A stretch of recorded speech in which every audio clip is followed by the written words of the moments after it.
Hello, ladies, and any gentlemen who have decided to join us today for our new blog video, Chicks Chat. Right? Chicks Chat. That's the name. Chicks Chat for real. real. So we're about to see some chicks chatting. I'm Monica And I'm Patrice, Jean-Baptiste. And we decided to do this because we have so many amazing conversations with a lot of different women about stuff that we just kind of stumble upon that ends up being cool stuff that we want to hear other people's opinions on as well. Yes. So we decided to bring it to the web in this medium. We hope that you'll enjoy it. Today's subject matter is, I forgot kind of what we decided to call it. I guess we decided it's the true emotional life of men. I like it.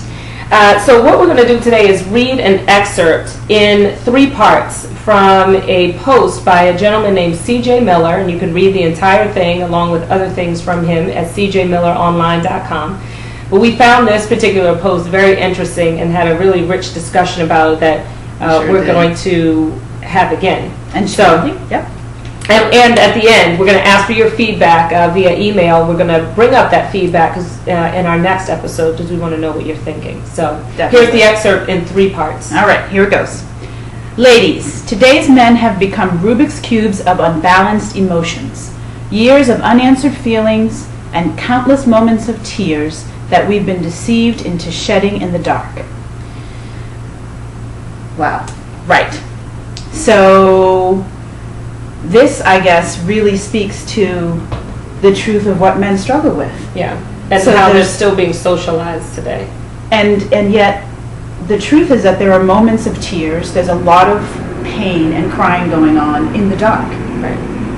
And not shared with anyone because they don't feel that they can. Right, they're uncomfortable sharing it. And I'd like to hear, really, your opinions and feedback on this is, because I think this stuff comes up, there's 2020 specials on it and things like that, and then it dies. Mm-hmm. And as a mother of 2 young boys, and Patrice is raising a young boy as well, we want to raise men who have healthy relationships, right. And included in that is being expressive. Right. And how do we get there so that we teach them that they can maintain masculinity and be expressive emotional beings?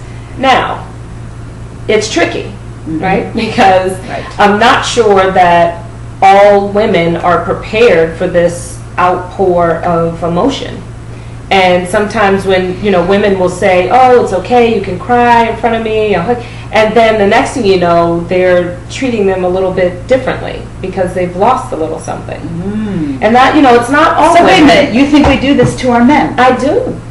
So we say, let it out, honey, I want to know, I'm here, and then, oh, but I got something on you. Absolutely. And I think sometimes it comes out in jest later on. Oh, you're making fun of me crying. What about the time you cried at such and such? Well, it's a joke. We don't care if men joke with us about crying, but it's almost like when and if they do it, mm-hmm. it goes in the vault.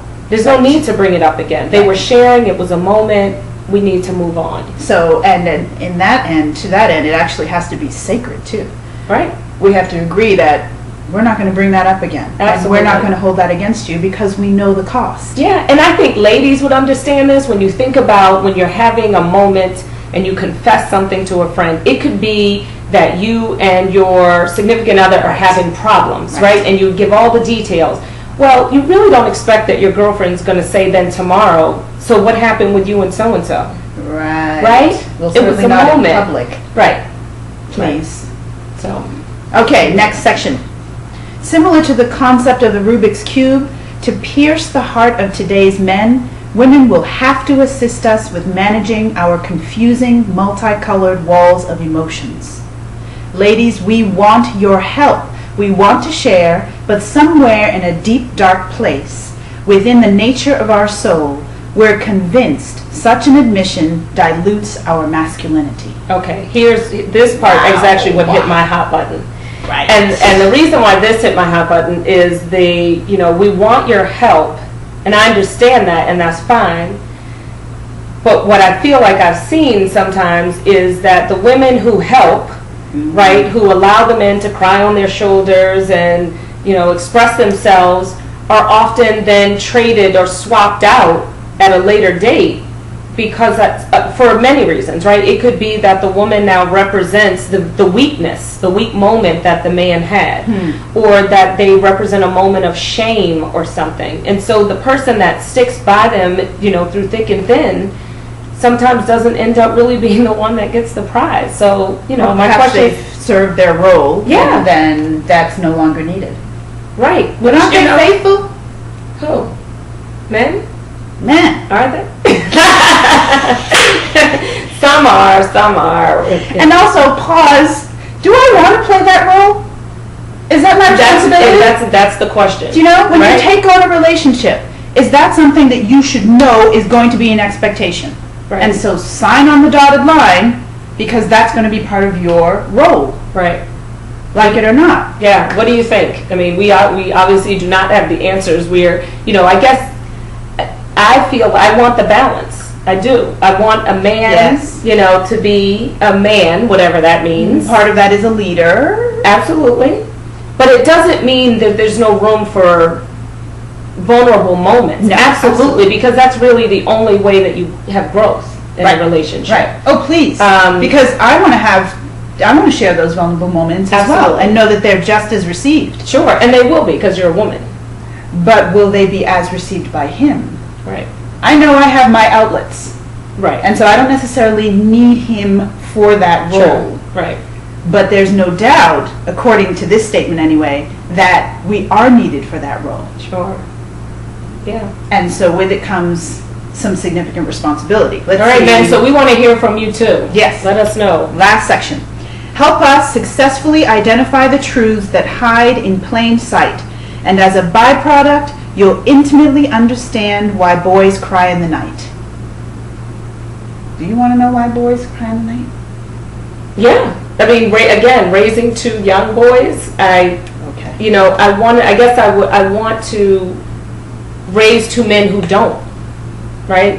Who find ways to express themselves, whether it be journaling, painting, talking to their woman friends, their girlfriends, Right. their guy friends, and not soft. I'm not suggesting that we create a generation of soft men, but No. certainly ones who understand that to have a healthy relationship means that you have to exchange, you have to have a exchange of, you have to communicate. Absolutely. And Right? crying, here's my issue. We consider crying weakness. Crying is strength. Crying is purification.